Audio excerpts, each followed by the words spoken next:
नमस्कार सर्वांना. श्री स्वामी समर्थ. उन्हाळा आला आहे. थंडगार पाणी प्यावंसं वाटतंय, पण फ्रीजमधलं पाणी सहन होत नाही, त्यामुळे घशाला त्रास होतो. तर नवीन माठ आणला की माठातलं पाणी हे प्रत्येकासाठी चांगलं आहे.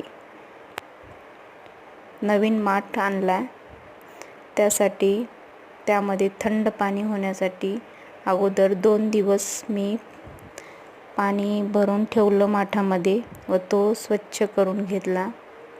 त्यानंतर मीठ लावून बाहेरच्या बाजूने त्याला छान हाताने घासून घेतलं व स्वच्छ धुवून काढला. 2-3 वेळेस पाणी टाकून स्वच्छ धुतलं.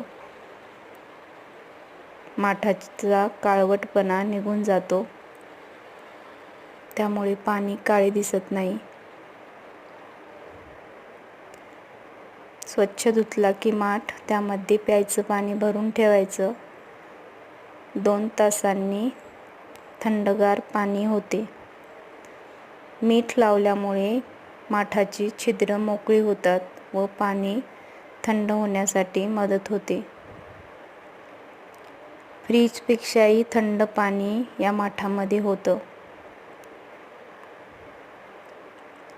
या उन्हाळ्यामध्ये फ्रीजचं पाणी न पिता माठाचं पाणी पिलेलं चांगलं.